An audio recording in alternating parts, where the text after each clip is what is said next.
오늘 우리 본문을 통해서 우리 하나님의 은혜가 너무나 우리에게 새롭게 또 크게 다가오는 것을 보게 됩니다. 먼저 이 하나님의 구원 사역을 위해서 부름받은 이 아론과 모세를 이야기하기 위해서 족보가 나오죠. 14절부터 27절까지 족보가 나옵니다.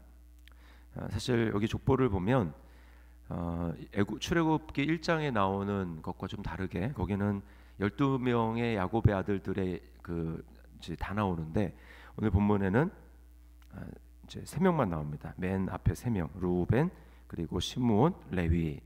르우벤, 시므온이 나오는 이유는 이 레위를 이야기하기 위해서 그렇게 이야기하는 것입니다. 갑자기 레위하면 이상하니까 르우벤, 그 다음에 시므온 얘기하고 그 다음에 이 레위를 이야기를 하는 거예요.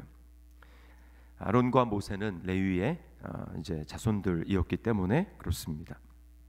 자, 그런데 여기 나오는 레위 사람들의 이 이름들, 그리고 특별히 아론과 모세가 이 족보에 이름을 올릴 수 있었던 것은 이들이 뭔가 자격이 있어서 기록된 것이 아니고 하나님이 이들을 선택하셨기 때문에, 하나님의 사명을 위해서 선택하셨기 때문에 기록한 것입니다. 이들에게 정당성을 부여해주고 그래서 이 사역을 할 수 있도록 하는 것이죠. 성경에 등장하는 인물들, 그 인물들이 대단한 하나님의 역사에 쓰임받았던 사람이라 할지라도 우리는 그 사람들의 인물의 면면을 살펴보고 알면 알수록 그들이 얼마나 부족한 사람이었는가라고 하는 것을 깨닫게 되고, 그럴수록 그들을 구원하시고 불러주신 하나님이 얼마나 참 은혜로운 분인가라고 하는 것을 우리가 알게 됩니다. 우리는 아론을 알죠. 아론이 이제 나중에 어떻게 됩니까? 금송아지, 이제 몇 장 넘어가면 나오는 금송아지 사건을 이제 주동했던 인물 중에 한 명이죠. 모세는 어떻습니까? 모세는 지금 부름받은 때로부터 지금 계속해서 모세의 부족함을 보이고 있어요. 모세의 연약함, 특별히 이제 모세의 연약함이 부각되는데, 자, 6장 29절에 보면 하나님은 모세에게 다시금 똑같은 사명을 말씀합니다. 뭐라고 하십니까? 29절에 여호와께서 모세에게 말씀하여 이르시되 나는 여호와라. 내가 내게 이르는 바를 너는 애굽 왕 바로에게 다 말하라. 하나님이 누구이신지 다시 한번 하나님의 이름을 말씀해 주신 다음에 사명을 말씀합니다. 그런데 모세는 어떻게 반응합니까? 30절에 모세가 여호와 앞에서 아뢰되 나는 입이 둔한 자이오니 바로가 어찌 나의 말을 들으리까.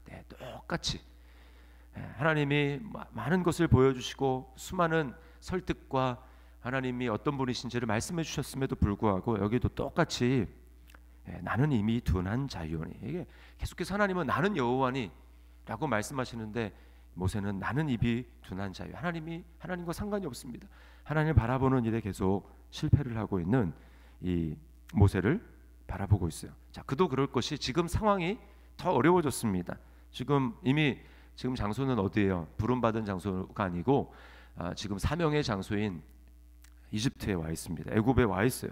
그리고 하나님 말씀하신 대로 이야기했더니 상황이 더 꼬였습니다. 바로는 더 이스라엘 백성들을 어렵게 만들었고, 그래서 이스라엘 백성들이 가만 좀 있으라, 너네만 가만히 있으면 우리는 좀 덜 힘들다라고 하면서 하나님 말씀에 순종해서 그들에게 행한 것이 오히려 더 힘들게 만들어서 모세가 이렇게 얘기하죠. 어제 본문이긴 한데 5장 22절에 보면 하나님 앞에 이렇게 얘기합니다. 모세가 여호와께 돌아와서 아뢰되 주여 어찌하여 이 백성이 학대를 당하게 하셨나이까? 어찌하여 나를 보내셨나이까? 이렇게 이야기합니다. 참 이 말씀을 묵상하면서 이렇게 나중에 된 일이지만 저는 이스라엘 백성들의 원망을 모세를 통해서 듣는 것 같았어요. 이스라엘 백성들이 나중에 어떻게 합니까? 걸핏하면 원망과 불평을 일삼죠.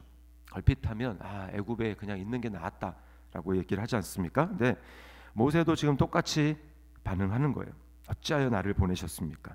그 말은 거보십시오. 내가 이럴 줄 알았습니다. 내가 못한다고 하지 않았습니까? 저는 오지 말았어야 됐습니다 라고 하면서 끊임없이 지금 자신을 바라보고 되어지는 환경들을 바라보고 있습니다.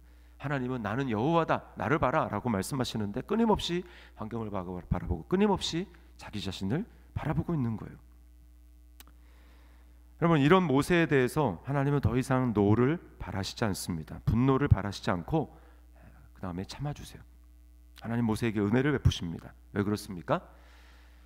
이제 앞으로 이스라엘 백성들을 이끌어야 될 모세인데 이스라엘 백성들도 만만치 않죠. 배역하고 목이 곱고 교만한 그들을 감당하기 위해서 모세가 먼저 변화되어야 되기 때문에 그렇습니다.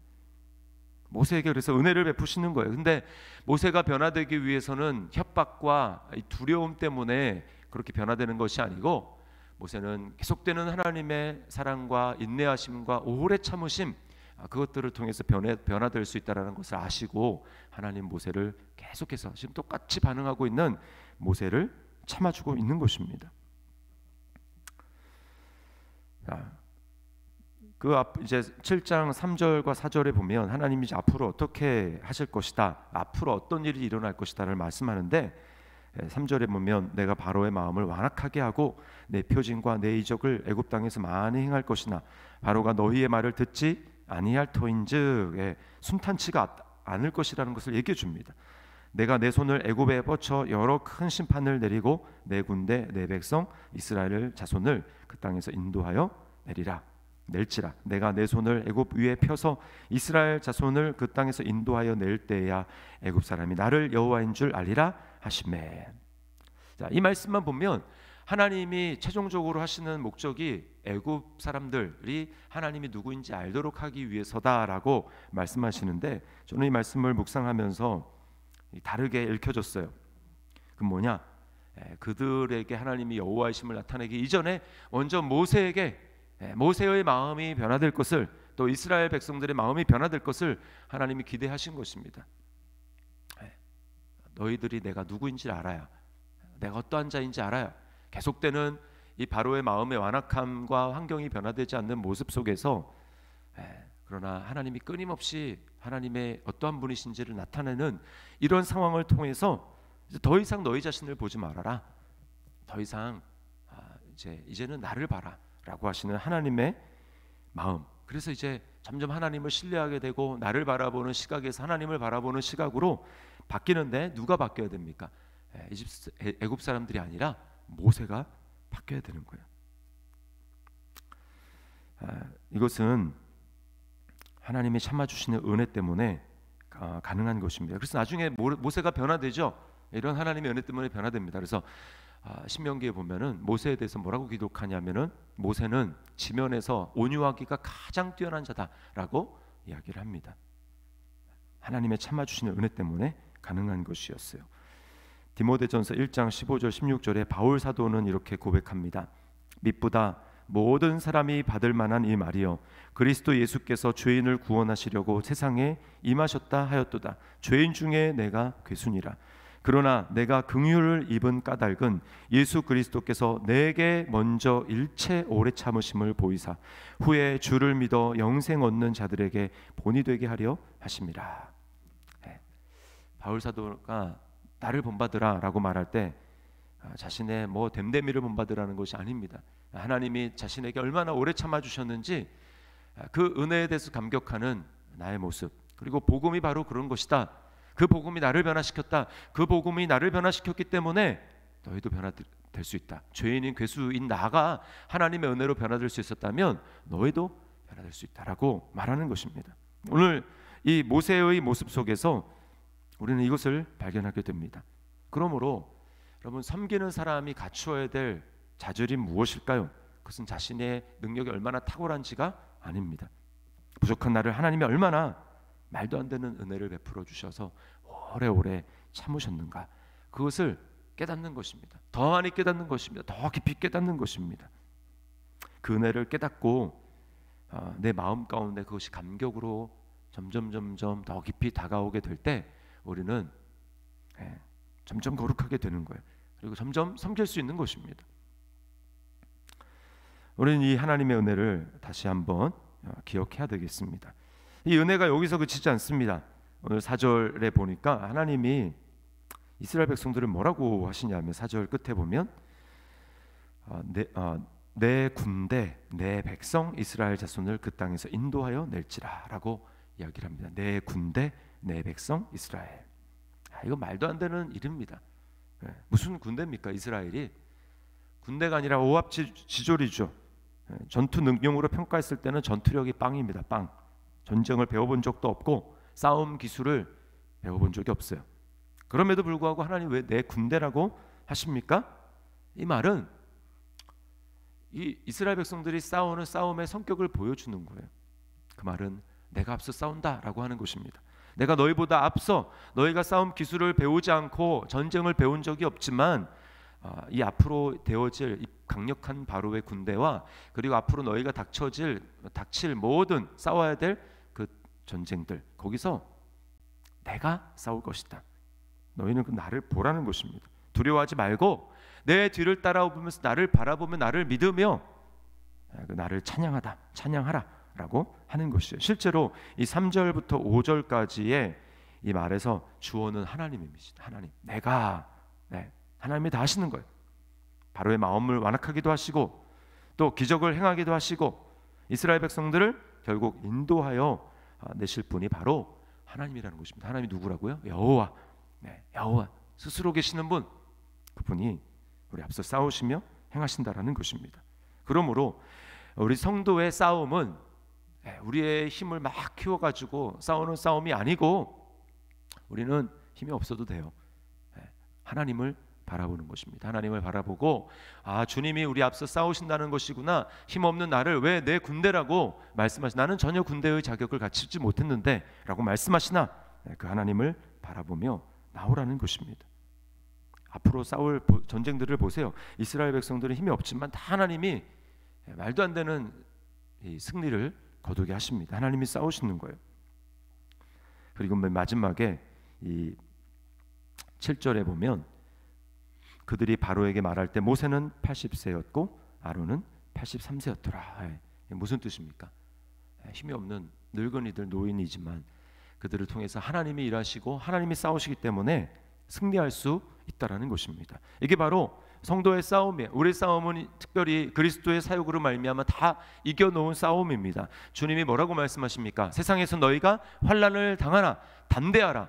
내가 세상을 이겼노라 라고 말씀합니다. 십자가로 우리가 가장 두려워할 우리의 가장 큰 대적인 죽음, 사망 권세, 죄의 권세, 이거를 주님이 십자가로 다 깨뜨리시고 승리하셨어요. 부활하셨습니다. 그러므로 우리는 이미 승리하신 그 주님을 따라가는 거예요. 우리는 패배자가 아니라 주님과 연합된 우리는 주님이 승리하셨기 때문에 우리도 승리하는 것입니다. 주님이 부활하셨기 때문에 우리도 부활하는 것입니다. 주님이 죄를 이기셨기 때문에 우리도 그 그리스도 안에서 죄를 이기는 것입니다. 그러므로 여러분 이 믿음으로 승리하는 거예요. 나는 그리스도 안에 있다. 그리스도가 내 안에 계신다, 사신다. 그 믿음으로 우리는 살아가는 것입니다. 고린도서 4장 7절 우리가 이 보배를 질그릇에 가졌으니 이는 심히 큰 능력은 하나님께 있고 우리에게 있지 아니함을 알게 하려 함이라. 이게 바로 우리의 정체성입니다. 하나님이 우리를 변화되게 하십니다. 오래 참으시는 베푸시는 그 은혜, 그 은혜로 우리는 지금까지 왔고 앞으로도 동일할 거예요. 그리고 우리를 승리하게 하신 그 하나님께서 우리 앞서 행하시며 승리하게 하실 것입니다. 오늘 이 하나님, 이 주님 기억하며 주님 안에서 내가 승리자입니다. 이 선언과 정체성의 선언을 가지고 오늘 하루 주님 안에 안식하고 승리하는 저와 여러분 삶이 될 수 있기를 주님의 이름으로 축원합니다. 기도하겠습니다. 하나님 아버지 감사합니다. 오늘 말씀을 통하여서 다시 한번 내가 얼마나 복받은 존재이고 하나님이 얼마나 사랑하시고 여전히 은혜를 베풀어 주시는지 연약한 이 모세의 모습을 통해서 다시 한번 깨닫게 됩니다. 주님, 나 자신을 바라봄으로 좌절하고 절망하지 아니하도록 인도하여 주시고 다시 한번 주님을 바라보며 부족한 나를 여전히 품으시고 참아주시는 그 주님의 은혜와 사랑을 다시 한번 기억하며 주 앞에 나아갈 수 있도록 인도하여 주시옵소서. 주님, 나를 정말 아무것도 아닌 나를, 보잘것없는 나를 내 군대라고 말씀하시는 주님, 그 주님 안에서 우리가 강할 수 있음을 기억하며 주님, 날마다 주님을 바라보는 우리의 시선을 또 주님을 알아가는 우리의 이 주님을 아는 지식이 더 커질 수 있도록, 그래서 주님을 신뢰하는 우리의 믿음이 굳세고 견고할 수 있도록 인도하여 주시옵소서. 우리 삶 가운데 오늘도 앞서 행하여 주시고 우리의 정말 놀라운 은혜를 베풀어 주실 줄 믿고 감사드리며 예수님의 이름으로 기도드리옵나이다. 아멘.